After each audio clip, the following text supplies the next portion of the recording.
ಎಲ್ಲರಿಗೂ ನಮಸ್ಕಾರ.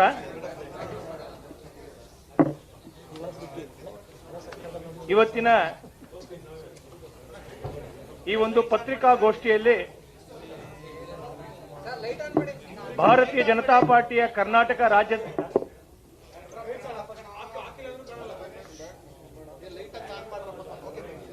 ಲೈಟ್ ಏನು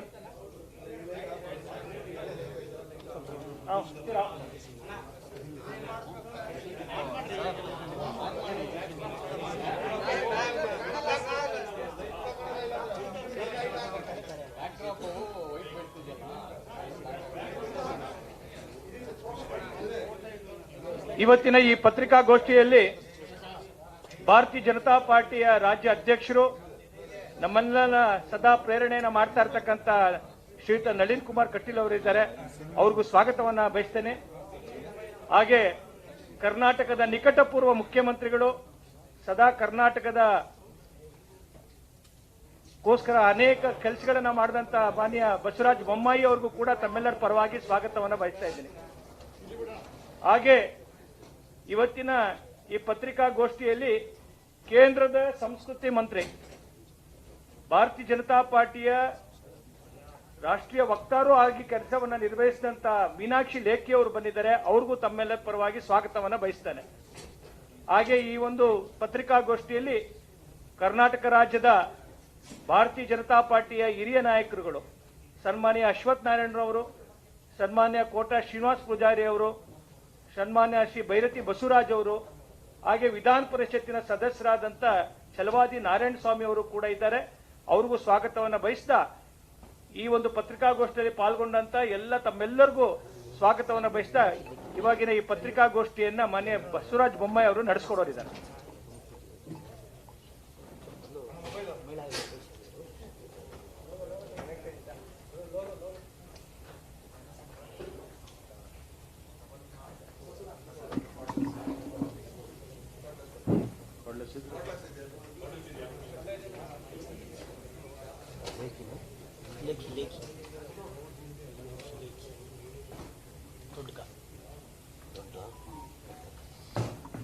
ಆತ್ಮೀಯ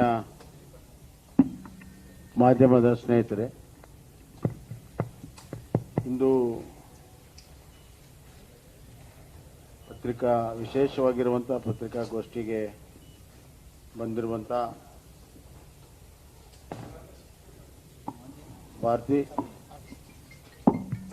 ಭಾರತೀಯ ಜನತಾ ಪಕ್ಷದ ಹಿರಿಯ ನಾಯಕರು, ಸಂಸತ್ ಸದಸ್ಯರು ಆದಂತ ಶ್ರೀಮತಿ ಮೀನಾಕ್ಷಿ ಲೇಖಿ ಅವರೇ,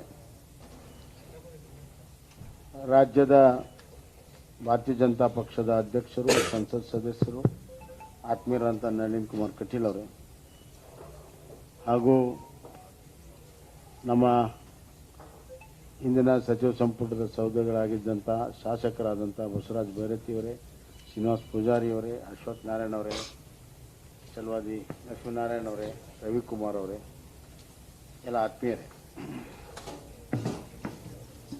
ಇವತ್ತಿನ ಈ ಪತ್ರಿಕಾಗೋಷ್ಠಿಯ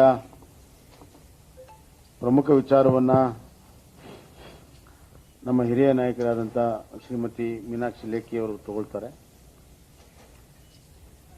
ನಾನು ಪ್ರಾರಂಭಿಕವಾಗಿ ಒಂದೆರಡು ಮಾತುಗಳನ್ನು ಮಾತನಾಡಕ್ಕೆ ಇಚ್ಛೆಪಡ್ತೀನಿ. ತಮಗೆಲ್ಲ ಗೊತ್ತಿದ್ದಂತೆ ನಮ್ಮ ನೆಚ್ಚಿನ ನಾಯಕರು, ಭಾರತದ ನೆಚ್ಚಿನ ಪ್ರಧಾನಮಂತ್ರಿಗಳು, ವಿಶ್ವಮಾನ್ಯ ನಾಯಕರಾದಂಥ ಸನ್ಮಾನ್ಯ ನರೇಂದ್ರ ಮೋದಿಜಿಯವರ ನೇತೃತ್ವದ ಸರ್ಕಾರ 9 ವರ್ಷ ಪೂರ್ಣ ಆಗ್ತಾ ಇದೆ. 9 ವರ್ಷ ರಾಷ್ಟ್ರದಲ್ಲಿ ಬಹಳಷ್ಟು ಬೆಳವಣಿಗೆ ಆಗಿದೆ, ಬದಲಾವಣೆ ಆಗಿದೆ. ರಾಷ್ಟ್ರ ಬಹಳ ಕ್ಷೇತ್ರಗಳಲ್ಲಿ ಮುನ್ನಡೆದಿದೆ.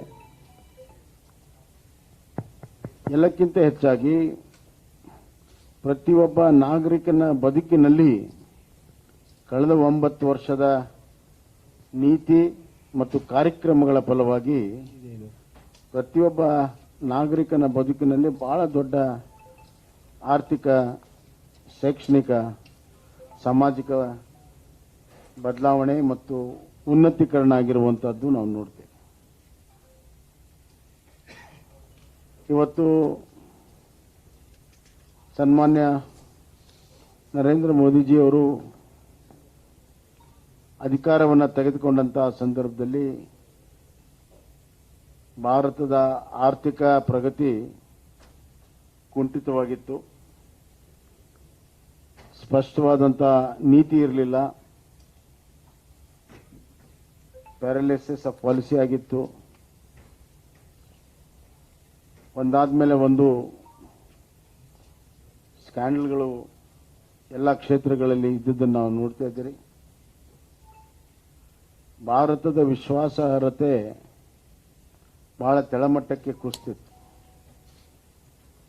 ಆಂತರಿಕವಾಗಿ ಮತ್ತು ವಿಶ್ವದಲ್ಲಿಯೇ ಬಹಳ ವಿಶ್ವಾಸಾರ್ಹತೆ ಕುಸಿತದ್ದನ್ನು ನಾವು ನೋಡ್ತೇವೆ. ಇಂಥ ಒಂದು ಲೆಗಸಿಯನ್ನ ಪಡ್ಕೊಂಡಂತ ನರೇಂದ್ರ ಮೋದಿಜಿಯವರು ಬಹಳ ದೊಡ್ಡ ಸವಾಲುಗಳನ್ನು ಎದುರಿಸುವಂತಹ ಪರಿಸ್ಥಿತಿ ಇದ್ದಂತಹ ಸಂದರ್ಭದಲ್ಲಿ ಅವರು ತಮ್ಮ ಮುಖ್ಯಮಂತ್ರಿಯಾಗಿ, ಗುಜರಾತಿನ ಮುಖ್ಯಮಂತ್ರಿ ಆಗಿರುವಂತಹ ಆಡಳಿತದ ಅನುಭವ ಮತ್ತು ರಾಷ್ಟ್ರವನ್ನ ಸಂಪೂರ್ಣವಾಗಿ ಬಲ್ಲವರಾಗಿದ್ದರು. ಹೀಗಾಗಿ ಎರಡು ತರದ ಬದಲಾವಣೆಗಳನ್ನು ಅವ್ರು ಮಾಡಿದರು. ಒಂದು, ಮೂಲಭೂತವಾಗಿ ಫಂಡಮೆಂಟಲ್ ಚೇಂಜ್ ಏನಾಗಬೇಕು ಅದಕ್ಕೆ ಬಹಳಷ್ಟು ಒತ್ತನ್ನು ಕೊಟ್ಟರು. ಆ ಮೂಲಭೂತ ಬದಲಾವಣೆಯಿಂದ ಭಾರತದ ಆರ್ಥಿಕ, ಸಾಮಾಜಿಕ, ಶೈಕ್ಷಣಿಕವನ್ನ ಸುರಕ್ಷಿತಗೊಳಿಸುವಂಥದ್ದು ಮತ್ತು ಭಾರತದ ಬಾಹ್ಯ ಮತ್ತು ಆಂತರಿಕವಾಗಿ ಸುರಕ್ಷತೆಗೊಳಿಸಿರುವಂಥದ್ದು. ನಮ್ಗೆ ನೆನಪಿದೆ, ಯುಪಿಎ ಸರ್ಕಾರದ ಅವಧಿಯಲ್ಲಿರುವಂತಹ ಟೆರರಿಸಮ್, ಬಾಂಬ್ ಬ್ಲಾಸ್ಟ್ಗಳು, ನಮ್ಮ ಕಚೇರಿ ಎದುರಿಗೆ ಬಾಂಬ್ ಬ್ಲಾಸ್ಟ್ ಆಗಿರುವಂಥದ್ದು ಇಲ್ಲೇ ಉದಾಹರಣೆ ಇದೆ. ಎಲ್ಲ ಕಡೆ ಟೆರರಿಸಮ್ ಬಹಳ ದೊಡ್ಡ ಆಕ್ಟಿವಿಟಿ ಇತ್ತು. ಹೊರ ದೇಶದಿಂದ ಅವ್ರಿಗೆಲ್ಲ ರೀತಿಯ ಸಹಾಯ ಸಿಗ್ತಾ ಇತ್ತು. ಅದನ್ನು ಸಂಪೂರ್ಣವಾಗಿ ನಿಯಂತ್ರಣವನ್ನು ಮಾಡಿರುವಂಥದ್ದು, ರಾಷ್ಟ್ರದಲ್ಲಿ ಒಂದು ಶಾಂತಿ ನೆಲೆಸುವಂಥದ್ದು, ರಾಷ್ಟ್ರದ ಸುರಕ್ಷತೆ, ಅಖಂಡತೆ, ಏಕತೆಯನ್ನು ಕಾಪಾಡಿರುವಂಥದ್ದು. ಒಂದು ಕಡೆ ಸುರಕ್ಷತೆಯನ್ನು ಮಾಡಿದರೆ ಆರ್ಟಿಕಲ್ 370 ಮಾಡಿ ರಾಷ್ಟ್ರದ ಏಕತೆ, ಅಖಂಡತೆಯನ್ನು ಇವತ್ತು ಬಹಳ ವರ್ಷದಿಂದ ಅದರ ಬೇಡಿಕೆ ಇತ್ತು. ಅದು ಏಕತೆ, ಅಖಂಡತೆಯನ್ನು ಮಾಡೋ ಸಲುವಾಗಿ ಕಾಶ್ಮೀರನ ಜೋಡಿಸಿರುವಂಥದ್ದು. ಇದರ ಜೊತೆಗೆ ಎರಡು ಪ್ರಮುಖ ಕೆಲಸವನ್ನು ಅವರು ಮಾಡಿರುವಂಥದ್ದು ನಾವೆಲ್ಲರೂ ಕೂಡ ಗಮನಿಸ್ತೇವೆ. ಒಂದನೇದ್ದು GSTಯನ್ನು ಅವರು ತಂದಿರುವಂಥದ್ದು. GST ಬಹಳ ವರ್ಷದಿಂದ ಚರ್ಚೆಯಲ್ಲಿತ್ತು. ಈ ವಿಚಾರದಲ್ಲಿ ಎಲ್ಲ ಪಕ್ಷಗಳನ್ನ ಕಾನ್ಷಿಯಸ್ನೆಸ್ ತಂದು GST ಜಾರಿ ಮಾಡಿದ್ರು. ಇವತ್ತು ಕರ್ನಾಟಕ ನಂಬರ್ 2 ಇದೆ GST ಕಲೆಕ್ಷನ್ ನಲ್ಲಿ. ಆ ವ್ಯವಸ್ಥೆ ಬಂದ ಮೇಲೆ ನಮ್ಮ ಕರ್ನಾಟಕದ ಆದಾಯ ಕೂಡ ಇವತ್ತು ಹೆಚ್ಚಾಗಿರುವಂಥದ್ದು. ಎರಡನೇದು, ರಾಜ್ಯಗಳಿಗೆ GSTಯಲ್ಲಿ ಮೊದಲನೇ 5 ವರ್ಷ 14% ಗ್ಯಾರಂಟಿಡ್ ಗ್ರೋತ್ ಅದನ್ನು ಲೆಕ್ಕ ಹಾಕಿ ನಮ್ಮ GST ಕಾಂಪನ್ಸೇಷನ್ ಕೊಡುವಂಥದ್ದು. ಬಹಳಷ್ಟು ರಾಜ್ಯಗಳು 7%, 8%, 9% ಟ್ಯಾಕ್ಸ್ ಗ್ರೋತ್ ಇದ್ದಂಥ ರಾಜ್ಯಗಳು ಇವತ್ತು 14% ಗ್ಯಾರಂಟಿ ಗ್ರೋತ್ ಆಗಿದೆ. ಹೀಗೆ ರಾಷ್ಟ್ರದಲ್ಲಿ ಆರ್ಥಿಕತೆಯನ್ನು ಬೆಳವಣಿಗೆಯ ಜೊತೆಗೆ ಆರ್ಥಿಕವಾಗಿ ರಾಜ್ಯಗಳಿಗೆ ದೊಡ್ಡ ಪ್ರಮಾಣದಲ್ಲಿ ಹಂಚಿಕೆ ಮಾಡೋದರಲ್ಲೂ ಕೂಡ ಅದು ಅನುಕೂಲ ಆಗಿದೆ. ಎರಡನೇದು, ನೀತಿ ಆಯೋಗವನ್ನು ಅವರು ತಂದಿದ್ದಾರೆ. 40% ಡೆವಲ್ಯೂಷನ್ ಅನ್ನ ರಾಜ್ಯಕ್ಕೆ ಇವತ್ತು ಕೊಟ್ಟಿದ್ದಾರೆ. ಕಳೆದ 7 ವರ್ಷದಿಂದ ಪ್ರತಿ ವರ್ಷ ನಮಗೆ 8ರಿಂದ 10 ಸಾವಿರ ಕೋಟಿ ಅತಿ ಹೆಚ್ಚು ಡೆವಲ್ಯೂಷನ್ ಇವತ್ತು ನಮ್ಮ ಕರ್ನಾಟಕ ರಾಜ್ಯಕ್ಕೆ ಇವತ್ತು ಬರ್ತಾ ಇದೆ. ಅದಾದಮೇಲೆ ನ್ಯೂ ಎಜುಕೇಷನ್ ಪಾಲಿಸಿ, ಆಧುನಿಕ ಜಗತ್ತಿಗೆ ಆಧುನಿಕ ಒಂದು ವ್ಯವಸ್ಥೆಯಲ್ಲಿ ನಮ್ಮ ಮಕ್ಕಳು ಸ್ಪರ್ಧಾತ್ಮಕವಾಗಿ ಬಹಳಷ್ಟು ಸಶಕ್ತ ಆಗಬೇಕು, ತಯಾರಾಗಬೇಕು, ಹೊಸ ಸವಾಲುಗಳನ್ನು ಎದುರಿಸೋದಕ್ಕೆ ಅದಕ್ಕೆ ಹೊಸ ಶಿಕ್ಷಣ ಬಹಳ ಅವಶ್ಯಕತೆ ಇದೆ ಅಂತ ಬಹಳ ವರ್ಷ ಚರ್ಚೆ ಆಗ್ತಾ ಇತ್ತು. ಆದರೆ ಮಾಡುವಂಥ ಕೆಲಸ ಯಾರು ಮಾಡಿರಲಿಲ್ಲ. ನರೇಂದ್ರ ಮೋದಿಜಿಯವರು ಹೊಸ ಶಿಕ್ಷಣ ನೀತಿಯನ್ನು ತಂದರು. ಹೊಸ ಶಿಕ್ಷಣ ನೀತಿಯನ್ನು ಅಡಾಪ್ಟ್ ಮಾಡಿದ್ದು first Karnataka. Karnataka is the first state to adopt the new education policy. And already ಈಗ ನಾವು ಅದನ್ನು ಅಡಾಪ್ಟ್ ಮಾಡಿ ಈಗ 2ನೇ ವರ್ಷಕ್ಕೆ ಕಾಲಿಟ್ಟಿದ್ದೇವೆ. ಮೊದಲನೇ ಸೆಮಿಸ್ಟರ್ ಮತ್ತು ಮೊದಲನೇ ವರ್ಷದ ವಿದ್ಯಾರ್ಥಿಗಳಿಗಾಗಲೇ ಪಾಸ್ ಆಗಿದ್ದಾರೆ. ಅದರಲ್ಲಿರುವಂಥ ಇಂಟರ್ ಸೆಕ್ಟೋರಿಯಲ್ ಫ್ಲೆಕ್ಸಿಬಿಲಿಟಿ, ಚಾಯ್ಸ್ ಮತ್ತು ಬೇರೆ ಬೇರೆ ಹಂತದಲ್ಲಿ ಅವರಿಗೆ ಸರ್ಟಿಫಿಕೇಶನ್ ಕೊಡುವಂಥದ್ದು ಹಲವಾರು ಹೊಸ ವಿಚಾರಗಳು ಅದರಲ್ಲಿ ಬಂದಿದೆ. ಅದನ್ನು ನಮ್ಮ ಕರ್ನಾಟಕ ಇವತ್ತು ಇವತ್ತು ಮಾಡಿಕೊಂಡಿದೆ.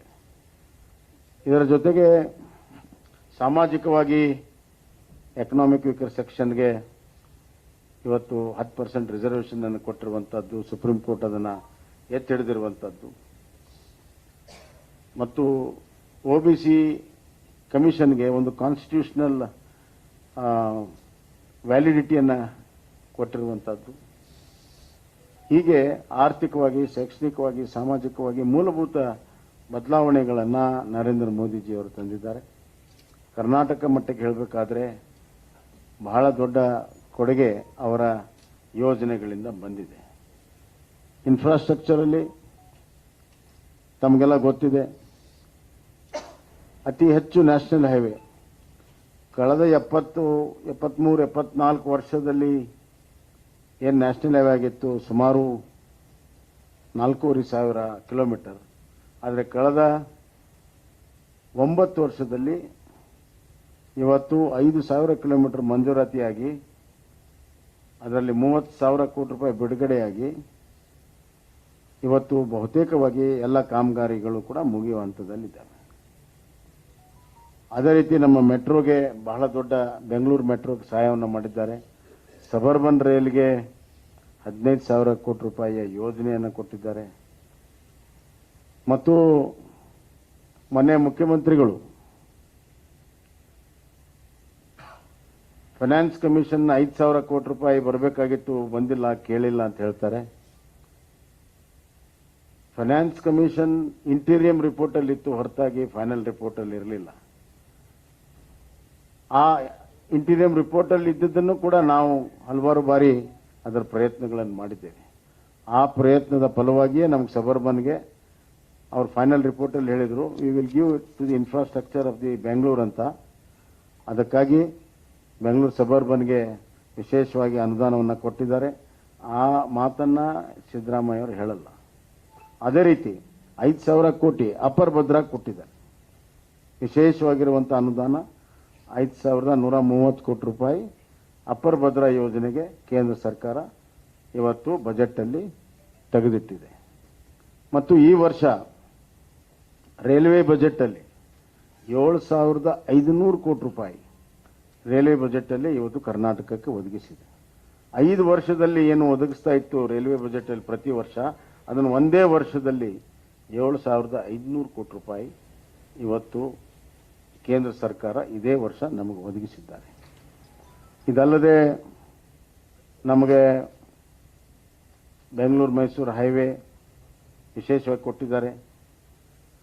ಮತ್ತು ನಮಗೆ 4 ಮೆಡಿಕಲ್ ಕಾಲೇಜನ್ನು ಕೊಟ್ಟಿದ್ದಾರೆ.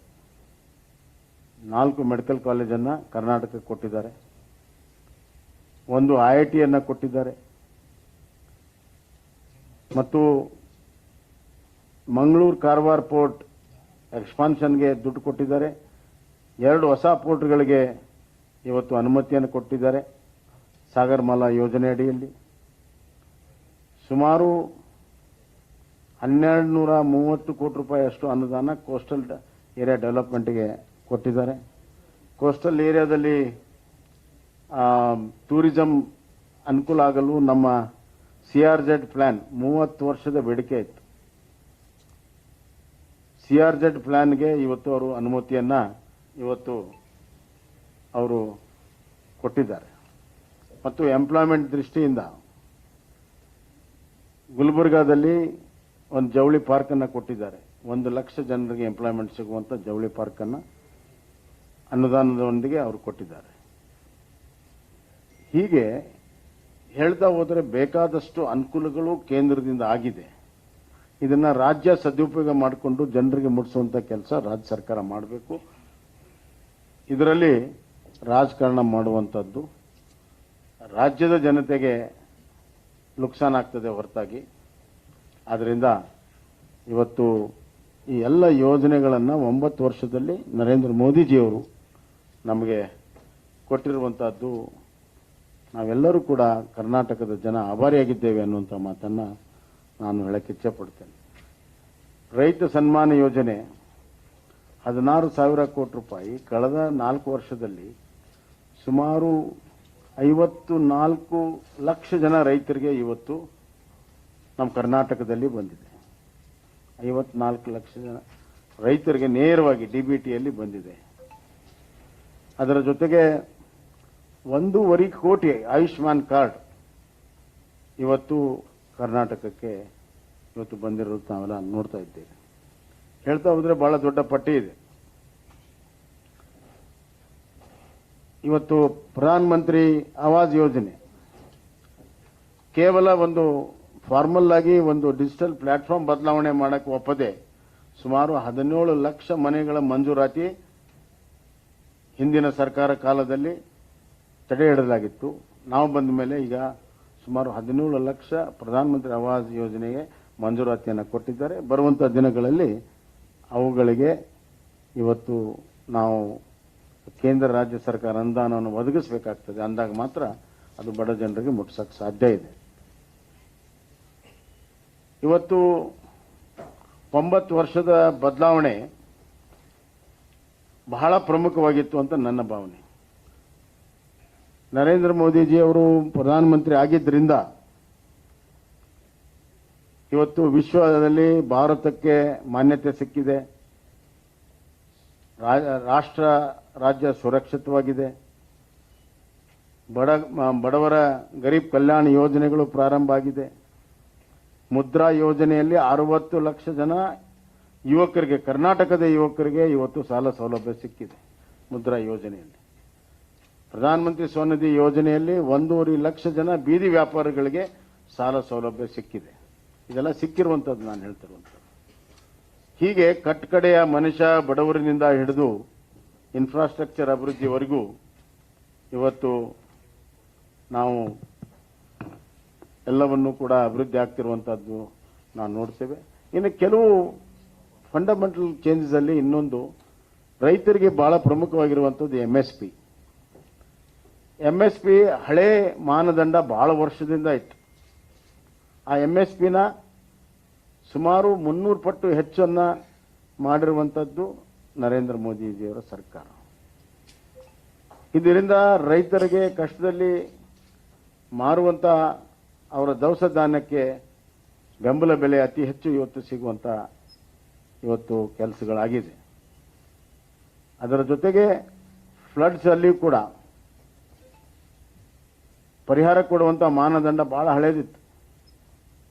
ಮನೆ ಬಿದ್ದರೆ 25,000 ಅತಿ ಹೆಚ್ಚು, ಅದಕ್ಕೆ 95,000ಕ್ಕೆ ಕೇಂದ್ರ ಸರ್ಕಾರ ಏರಿದೆ. ನಾವು 5 ಲಕ್ಷಕ್ಕೆ ಏರಿಸಿದ್ದೇವೆ.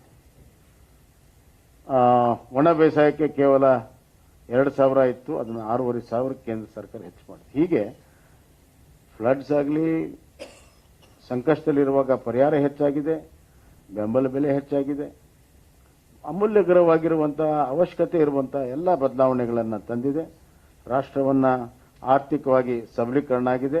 ಎಕನಾಮಿಕಲಿ 11th ಪೊಸಿಷನ್ ಇದೆ, 5th ಪೊಸಿಷನ್ ಬಂದಿದೆ. ಇವತ್ತು 5 ಟ್ರಿಲಿಯನ್ ಅಲ್ಲಿ ಕರ್ನಾಟಕ 1 ಟ್ರಿಲಿಯನ್ ಮಾಡೋದಕ್ಕೆ ಸಶಕ್ತವಾಗಿ ನಾವೆಲ್ಲವನ್ನು ಕೂಡ ಪ್ರಾರಂಭ ಮಾಡಿದ್ವಿ. ಹೀಗೆ ಇವತ್ತು ಭಾರತದ ಅಭಿವೃದ್ಧಿಗೆ, ಭಾರತದ ಆರ್ಥಿಕ ಸಾಮಾಜಿಕ ಪರಿವರ್ತನೆಗೆ ನರೇಂದ್ರ ಮೋದಿಜಿಯವರ ನಾಯಕತ್ವ, ಅವರ ಕ್ರಿಯಾಶೀಲತೆ, ಅವರ ನೀತಿ ಮತ್ತು ಅವರ ಬದ್ಧತೆ. ಇನ್ನೊಂದು ಅವರ ಒಂದು ಬಹಳ ಒಳ್ಳೆಯ ಗುಣ ಏನಂದ್ರೆ, ಅವ್ರು ಏನು ಪ್ರಾರಂಭ ಮಾಡಿದ್ರು ಅವರೇ ಅದನ್ನು ಉದ್ಘಾಟನೆ ಮಾಡಿರುವಂಥದ್ದು. ಹಲವಾರು ನಾರ್ತ್ ಈಸ್ಟಲ್ಲಿರುವಂಥ ಬ್ರಿಡ್ಜ್ಗಳಿರ್ಬೋದು, ಕಾಶ್ಮೀರದಲ್ಲಿರುವ ಟನಲ್ ಇರ್ಬೋದು, ನಮ್ಮ ಬೆಂಗಳೂರು ಮೈಸೂರು ಹೈವೇಯಿಂದ ಇರ್ಬೋದು, ಮತ್ತು ಫಾಸ್ಟ್ ಟ್ರೈನ್ ಆಗಿದೆಲ್ಲ ಅದು ಯಾವುದು, ವಂದೇ ಭಾರತ್ ರೈಲ್ ಇರ್ಬೋದು, ಹೆಲಿಕಾಪ್ಟರ್ ಫ್ಯಾಕ್ಟರಿ ಇರ್ಬೋದು, ಹಲವಾರು ಉದಾಹರಣೆಗಳನ್ನು ಕೊಡ್ಬೋದು. ಕೊನೆಯದಾಗಿ ಹೊಸ ಸಂಸತ್ ಏನಾಗಿದೆ ಅವರೇ ಪ್ರಾರಂಭ ಮಾಡಿ ಅವರೇ ಉದ್ಘಾಟನೆ ಮಾಡಿರುವಂಥದ್ದು. ಗತಿಶಕ್ತಿ ಅಂತ ಒಂದು ಯೋಜನೆಗಳನ್ನು ಹಾಕ್ಕೊಂಡು ಎಲ್ಲ ಮೆಗಾ ಪ್ರಾಜೆಕ್ಟ್ಗಳಿಗೆ ಸ್ಪೀಡನ್ನು ಕೊಡುವಂಥ ಕೆಲಸವನ್ನು ಮಾಡ, ಒಬ್ಬ ದೂರದೃಷ್ಟಿ ಇರುವಂಥ ಒಬ್ಬ ವಿಷನರಿ ಸ್ಟೇಟ್ಸ್ಮನ್ ಮತ್ತು ಅತ್ಯಂತ ಕಟ್ಟುಬದ್ಧಾಗಿ ಕರ್ತವ್ಯ ನಿಷ್ಠೆಯಿಂದ ದೇಶವನ್ನು ಕಟ್ಟುವಂಥ ದೇಶ ಪ್ರೇಮಿ ನರೇಂದ್ರ ಮೋದಿಜಿಯವರ ನೇತೃತ್ವದಲ್ಲಿ 9 ವರ್ಷ ಮುಂದಿನ ಅಮೃತ ಕಾಲಕ್ಕೆ ಭದ್ರ ಅಡಿಪಾಯನ್ನು ಹಾಕಿದೆ. ಒಂದು ಸ್ಪ್ರಿಂಗ್ ಬೋರ್ಡ್ ಅನ್ನು ಕೊಟ್ಟಿದೆ, ಪ್ಲಾಟ್ಫಾರ್ಮ್ ಅನ್ನು ಕೊಟ್ಟಿದೆ. ಇದು ಈ 9 ವರ್ಷ ಭಾರತದ ಇತಿಹಾಸದಲ್ಲಿ ಅತ್ಯಂತ ನೆನಪಿಡುವಂಥ ಒಂದು ಸ್ಮರಣೆಯಲ್ಲಿ ನಿಜವಾಗಲೂ ಕೂಡ ಅಭಿವೃದ್ಧಿಯ ಕಥೆಯನ್ನು ಯಾರಾದರೂ ಬರೆದ್ರೆ ಈ 9 ವರ್ಷ ಅದ್ಭುತವಾದಂಥ ಒಂದು ಈ 9 ವರ್ಷದಲ್ಲಿ ಆಗಿರುವಂಥ ಬೆಳವಣಿಗೆಗೆ ಒಂದು ಮುನ್ನಡಿಯನ್ನು ಬರೆಯುವಂಥ ಕೆಲಸ ಆಗ್ತದೆ ಅನ್ನುವಂಥ ಮಾತನ್ನು ನಾನು ಹೇಳಕ್ಕೆ ಇಚ್ಛೆಪಡ್ತೇನೆ.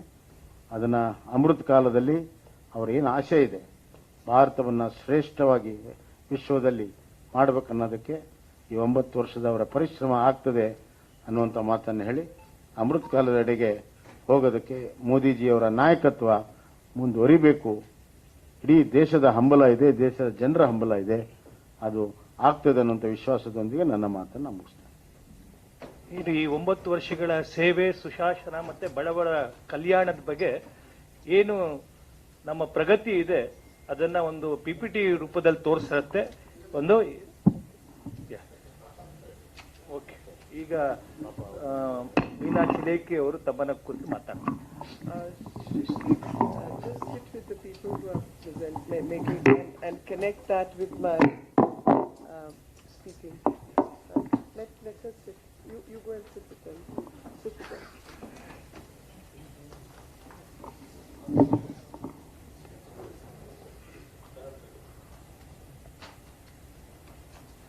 Ellaragu namaskara.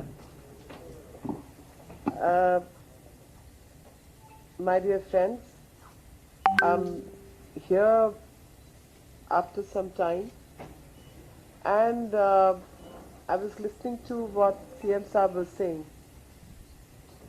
I was reminded of the speech, the very first speech which the Prime Minister gave when he came to the Parliament for the very first time.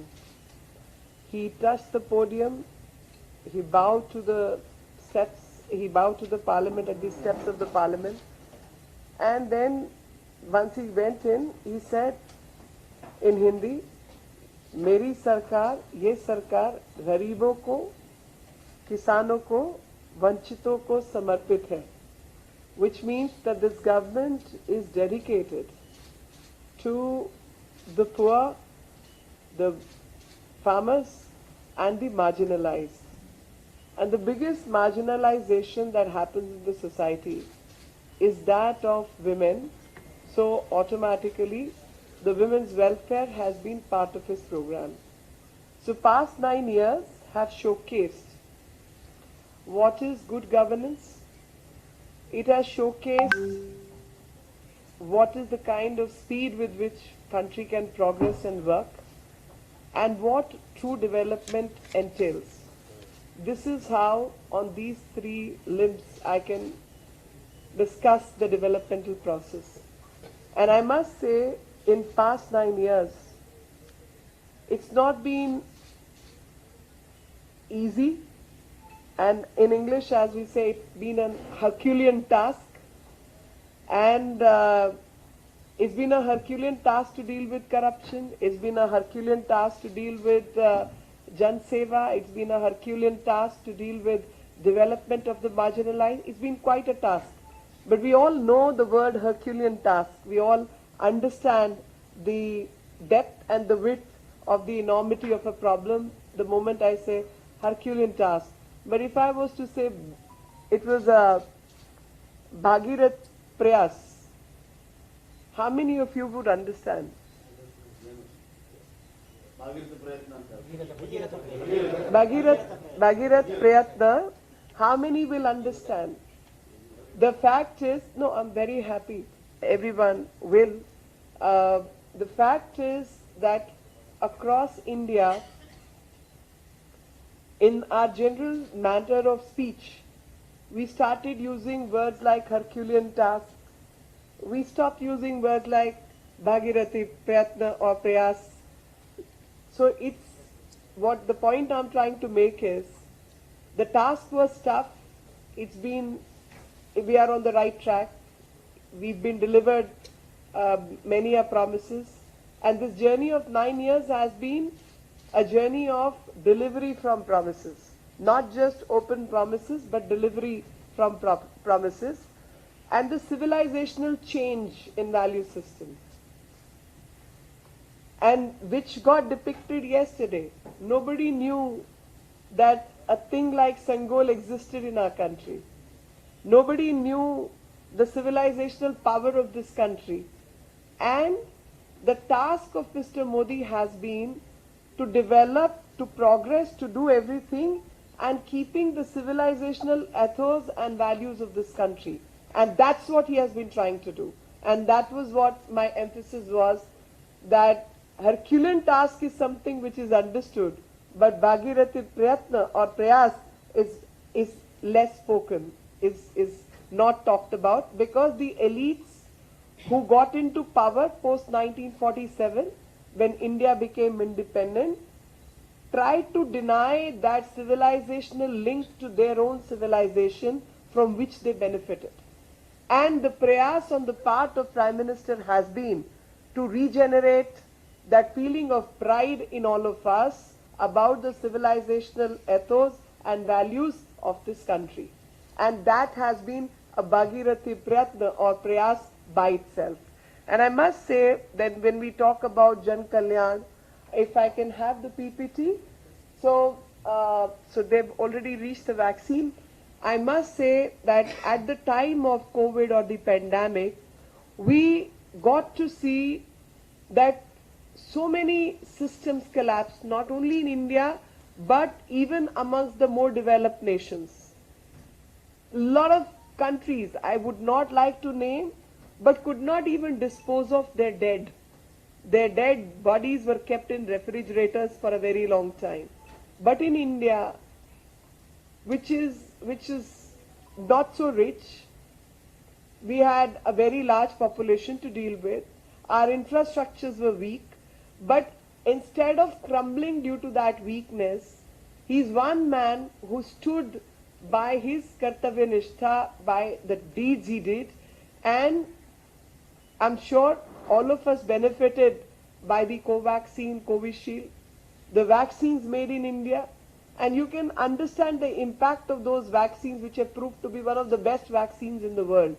But when production had to happen, before that, when research was happening, I want to remind every one of you how these people from the opposition were trying to sell foreign products in this country.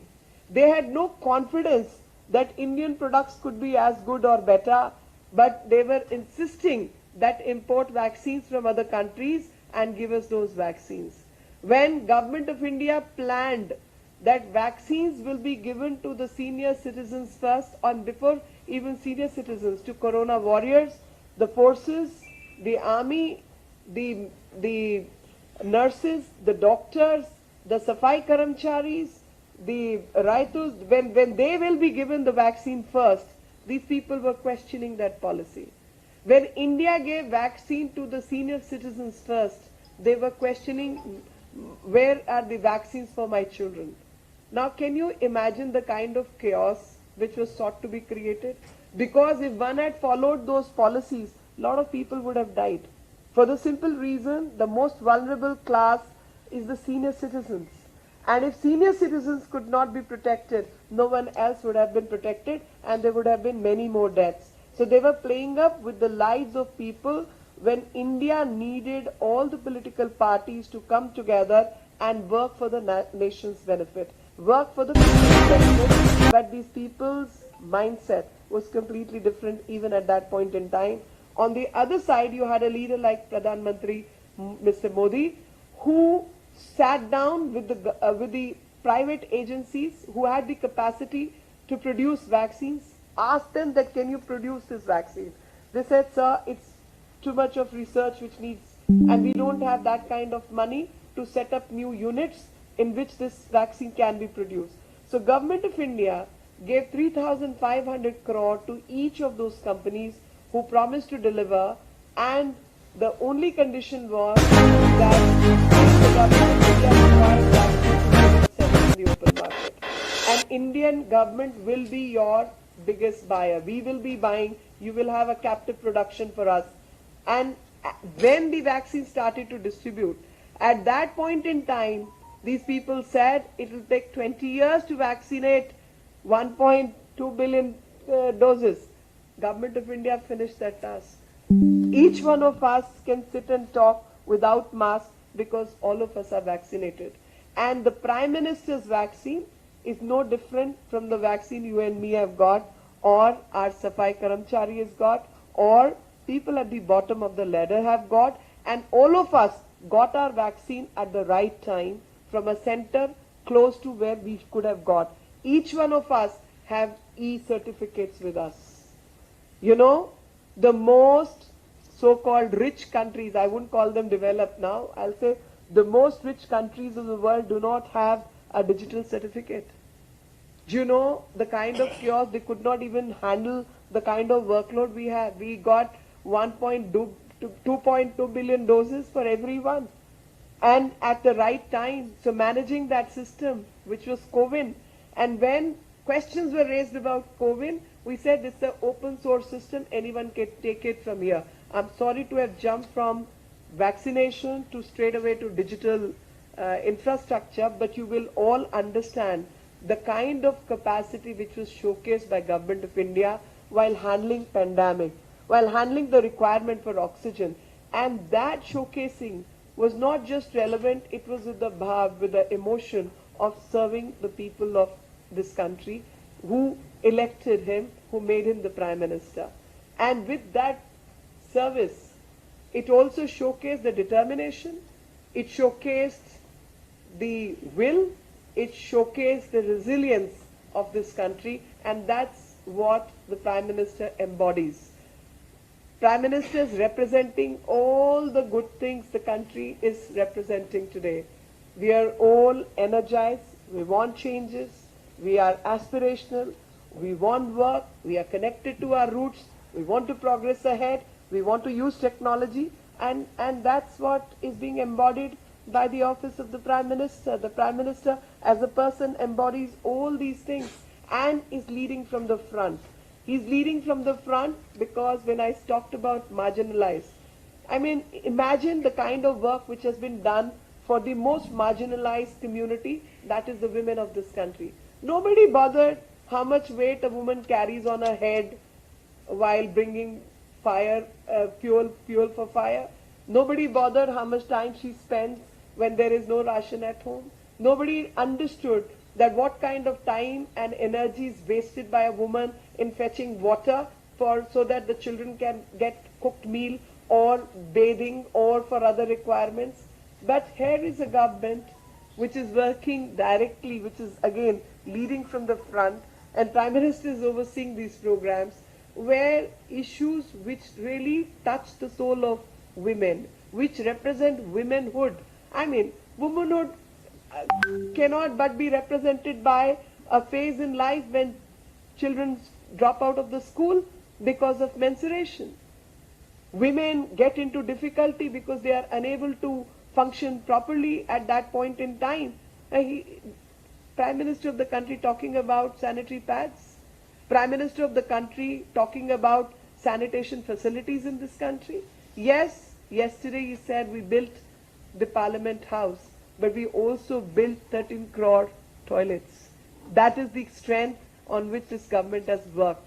That wherever the pain existed, wherever difficulty existed, those difficulties got addressed, those difficulties were made easy. Life was made easy, whether it is Ujjwala Yojana, it is Jan Dhan Khatas. I'll come to Jan Dhan Khata later when I talk about financial inclusion.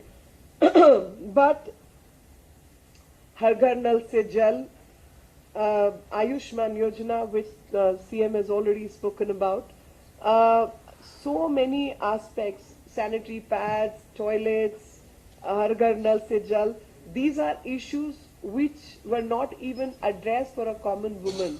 And because of this, she was getting health issues, she was getting into health problems. When the woman of the house is suffering, everybody in the society suffers.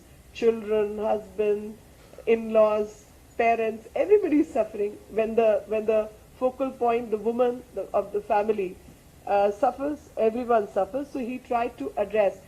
I mean, let's not forget, he's a person who came from very impoverished and poor background. He would have seen these things with his own eyes when his mother must have been suffering. And he would have developed that emotion to address these issues, that these are the things which got to be addressed. These are the things which need to be spoken about.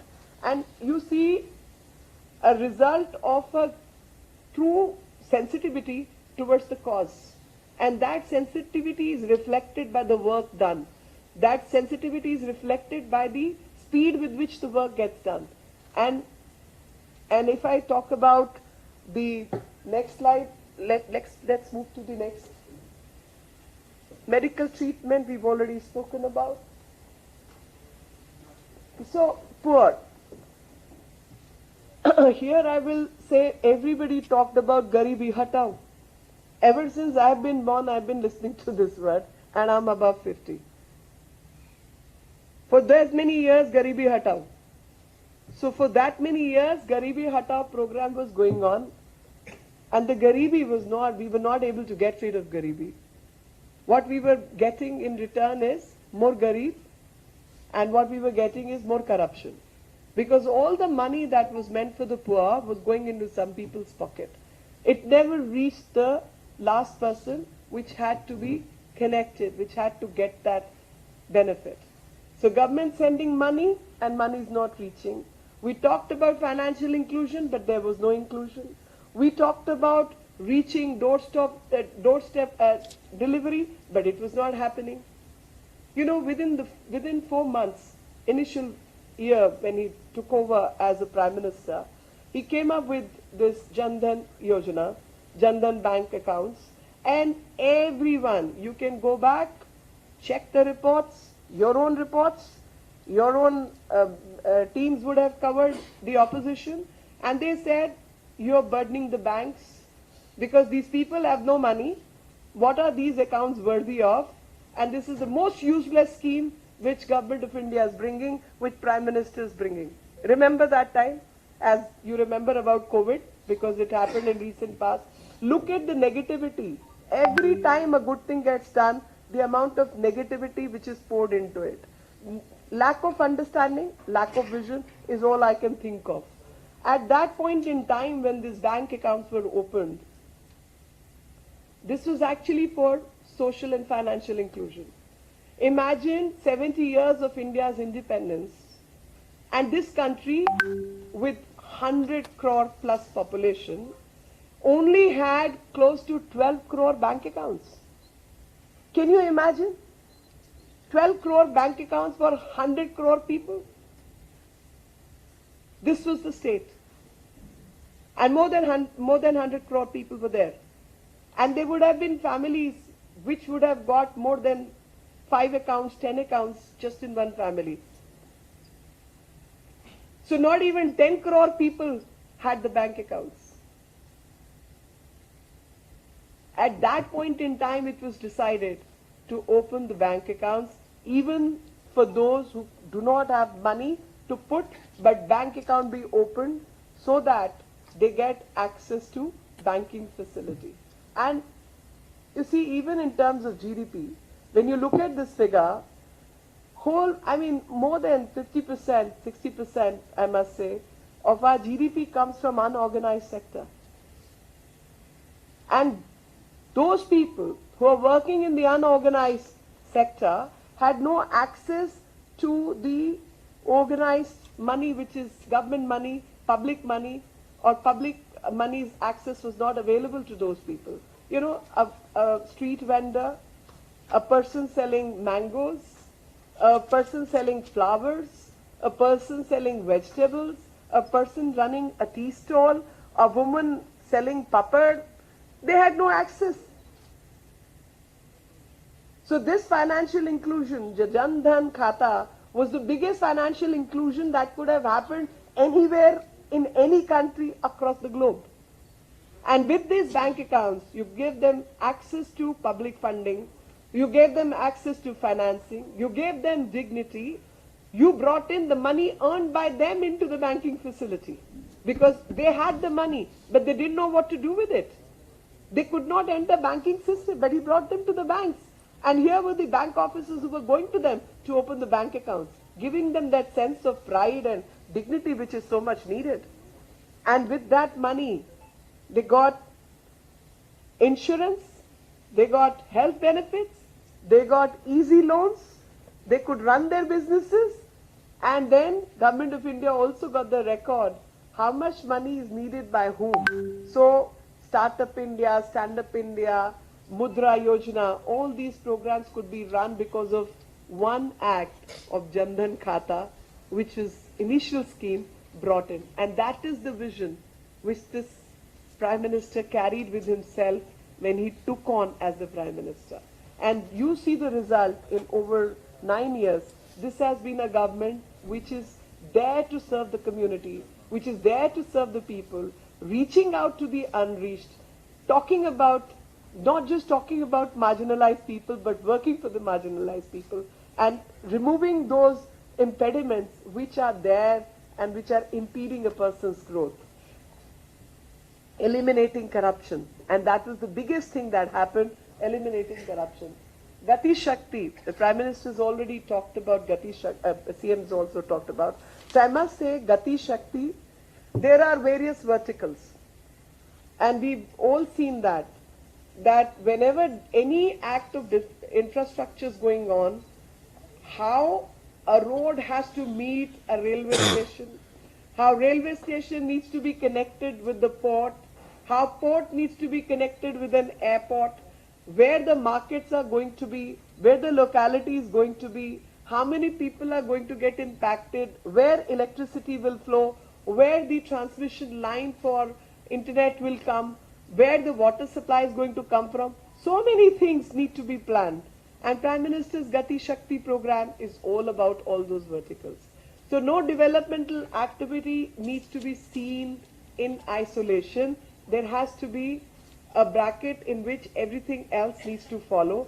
And this program is one of its kind where you can see the speed with which we are working, where logistic chain management can be better, and this can lead to the economic well-being of all of us and working at a certain speed. I mean, I'm sorry, but since I'm in a city of Bangalore, I can only give the example of Bangalore.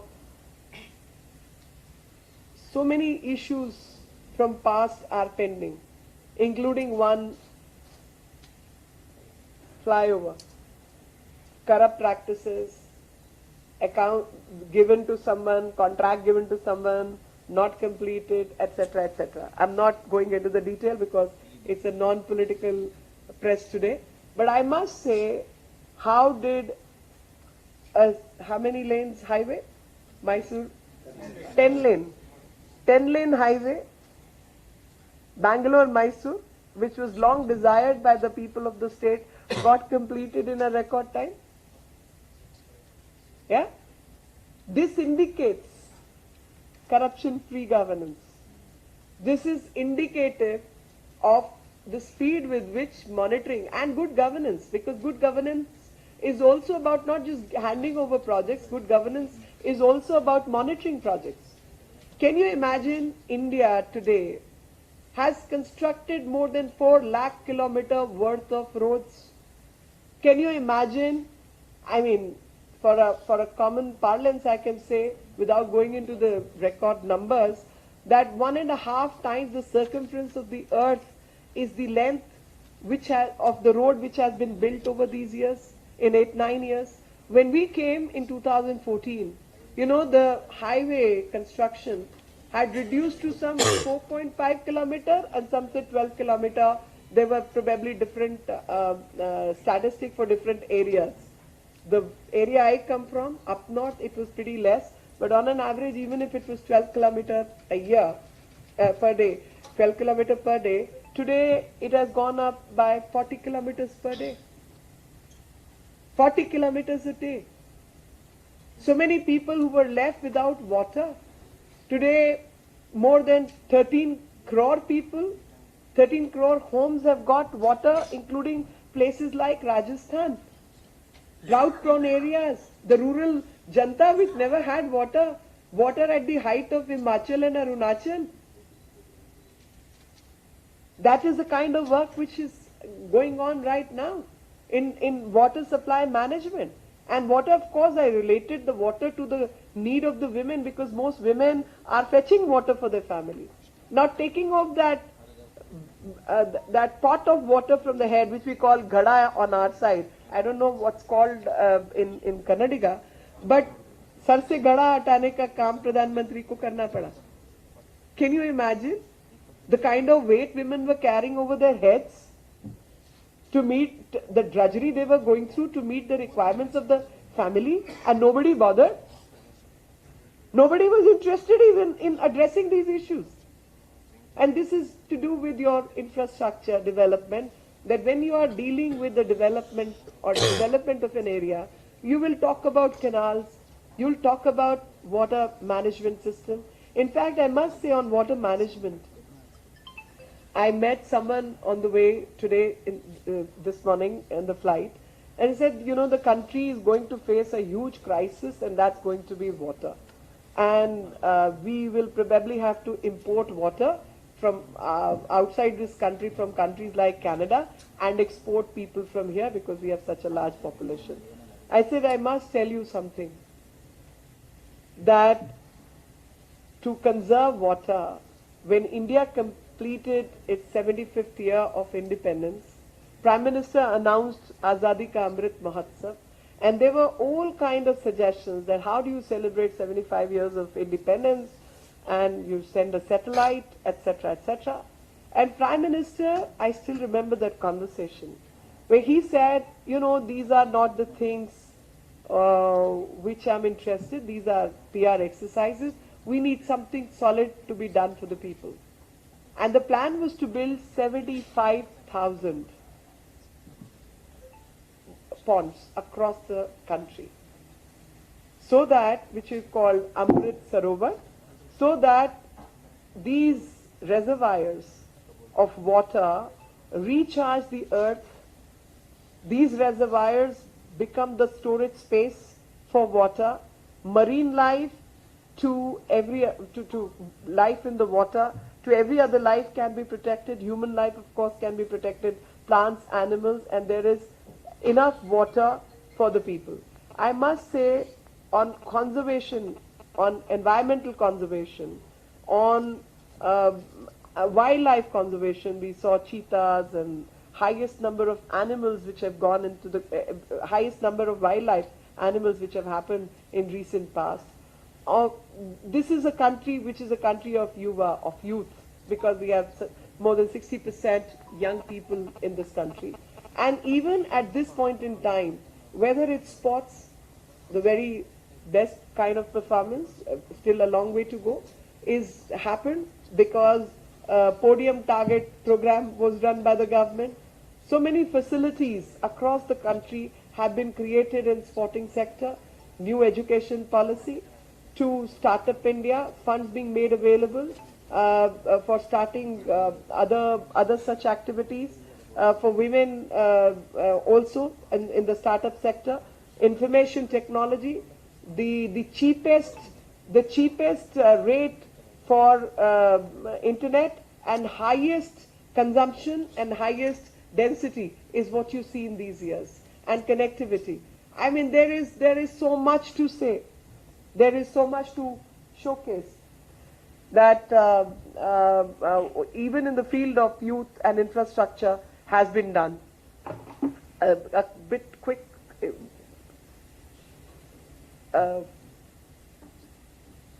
So this is I'll stop here. Virasat or Vikas, and that's where I started from. That while India will make progress, India will get ahead in technology, be it digital, be it infrastructure, be it anything, but we are also going to preserve our heritage and culture, and that's an example of our heritage and culture preservation, whether it's Kartarpur corridor, so on and so forth. Ram Mandir on our anvil. Could you imagine that Ram Mandir will happen? Did you imagine? I mean, I'm asking my friends on the dais. No. And again, I remember I also did not imagine that Ram Mandir could actually happen and we will actually get Ram Mandir. I thought this will only be, battle and fights over it. The courts and outside the court, communities will have all kinds of opinion. But the civilization of this country, the ethical values which Ram represents, the concept of Ram, not just as a person but a civilizational icon, is what this temple represents. And whenever we talk about governance, we always talk about Ram Rajya. Ram Rajya because where everybody has a space. So it's a secular state with the values of Ram. And Ram needed to be given its due place, which this civilization was denying for such a long time, and has seen such a long history of skirmishes about it. But Ram Mandir is on the anvil and is happening. Expanding connectivity, I should just talk about bridges. I mean, Bogibil Bridge in Northeast, which is pending for ages, forever. And no connectivity with Northeast, nobody worked for it, people were getting exploited, all kinds of their rights as civilizations were getting impeded, as people, as communities were getting impeded, but no conversation about development. But not just talk about Northeast, he transferred it to not just look east, but work towards east and work with entire force towards development of Northeast. Security, whether it's technology, whether it's number of people, whether giving permanent commission to women in the army, whether it's giving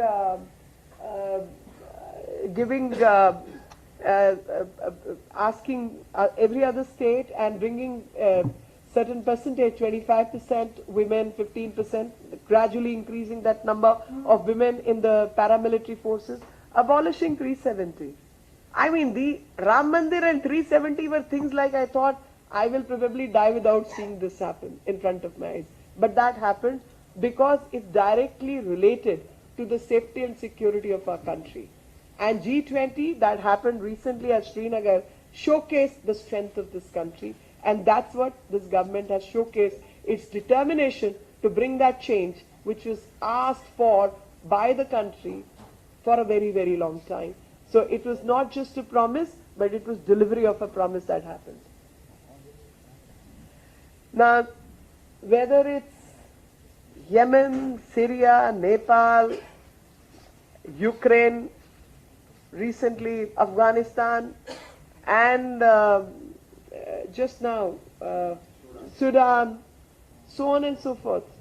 Every time there is a crisis, and you happen to be an Indian in a foreign land, you know there is a place to go to, and there is a person who will be there to respond, and that's what the change in working has happened ever since PM became the Prime Minister of this country.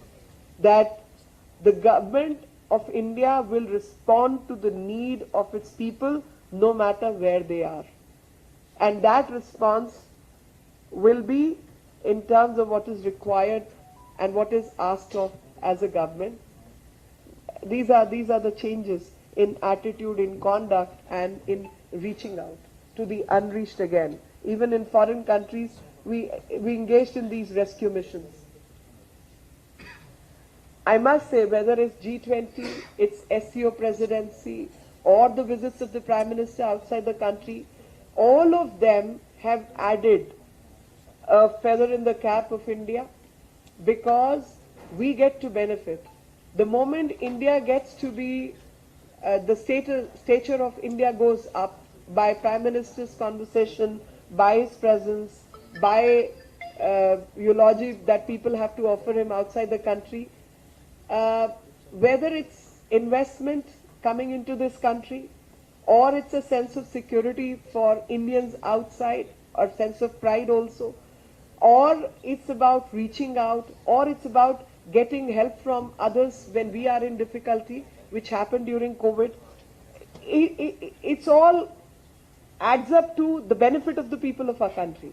Every visit of the Prime Minister, every accolade that Prime Minister receives is an accolade to the 1.3 strong billion Indians. It's for all of us. That compliment is meant to for all of us as a country, as people, and that's what he's added value to the presence across the globe, and thus recognized as a global leader, and people asking him, taking him on board for various programs and various things, and geostrategic issues which got to be discussed by various groups across the globe, and thus pride of India and the status of India goes up with a Prime Minister like Prime Minister Modi, who's traveling across the globe. I would say what we saw yesterday at the inauguration of the new parliament, my heart, and I'm speaking on everybody else's behalf, was filled with the sense of pride. Each one of us felt so proud that we don't need foreign architects to come and tell us what architecture is. We can use the latest technology without any intervention from anyone. It's all desi, it's all made in India. Every material used in the parliament came from various parts of the country. Various artists from across the country have contributed, which showcase all the best things India has to offer, both culturally, technologically, architecturally, and also historically and from the perspective of heritage, because India is, as said, the mother of democracy. People forgot, people started talking about Westphalian models and so on and so forth. From Vedic period, this country had the system of democracy where Raja, was just a title like Prime Minister. He would be one person who will be elected by others, and Raj Dand is something which would be used at the time of Rajyabhishek. His forehead will be touched by this or hit by the, because when king will say, I am the most superior and I can do whatever, the Raj Purohit will touch his forehead and hit him with a baton, saying, and that is Raj Dand, saying, you are not the greatest, it's the law of the land which is superior to you, and you are here to obey the land, the laws of the land, and also uphold the dharma. Dharma not in a narrow sense as we use these days, because that time there was no Christianity and there was no Islam. These are the practices which precede the origin of these religion, and these practices were to keep the society gentle, compassionate, and even the most powerful man was not powerful in front of the law. It was the law of the land which was the most superior, most powerful, and that is the soul of democracy. That is what rule of law represents, which of course we get from post-Renaissance period, and that is what was represented when that Singhol was kept, which was neglected for 75 years, was kept right next to the speaker's chair. So this is heritage, culture, technology, development all together, and that's the way forward for India, and that's the vision of the Prime Minister, and that's the work which was Bhagirathi Prayas, which we have done over 9 years.